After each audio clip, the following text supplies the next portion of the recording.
Growing up, I didn't know there was anything unusual about it. I just thought we moved a lot.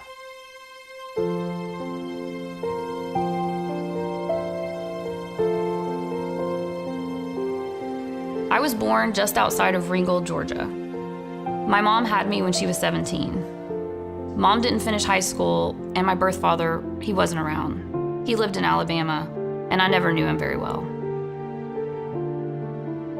Mom works at a truck stop now, in a big truck car wash. And this is my dad. He adopted me while he was married to Mom. He's a good man. A lot of the other men she was with weren't so good. Certainly not good to her.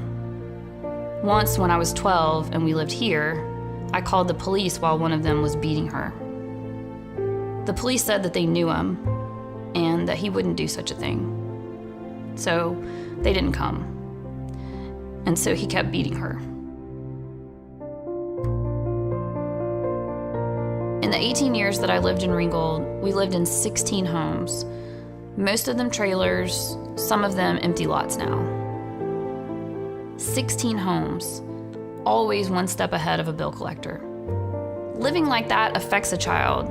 You end up looking for something that you can hold on to.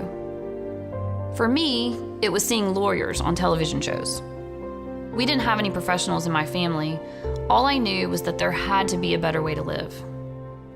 I'd always assumed that I'd go to college, but I never thought about how I'd pay for it because we didn't have any money to do anything like that. It was in high school when I learned about the Hope Scholarship from one of my favorite teachers, Mrs. Henderson. She invited Governor Miller to come to my school, and he told us that if we kept up a B average, our college could be completely paid for. Here's this man saying, make a B, go to college. So I did. I only applied to one school, the University of Georgia. I never even visited beforehand, and luckily I got in, the first in my family to go to college. And that was the beginning, really, of everything that's amazing in my life. College, then law school, which is where I met my husband, which led to my daughter, Ashley. She arrived during my service in the Georgia House of Representatives. I've lived an incredible life, one that I could not have imagined as my younger self, and I am very grateful. I've tried to give something back. As a state representative, when Hope scholarships and grants were cut way back and tens of thousands of tech school students dropped out, I fought and won to restore as much of the Hope funding as we could. And there's more work to do.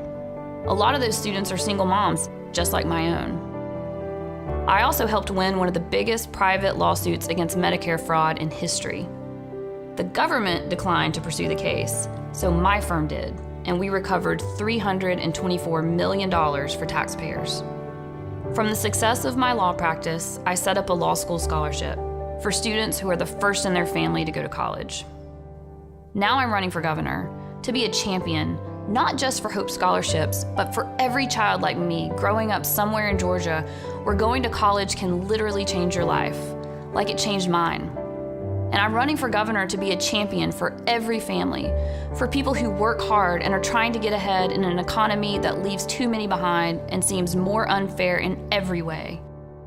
I remember what it was like to grow up in a family on the edge, where you didn't know what the future might hold, or even where you might live next year. As governor, I'll never forget that.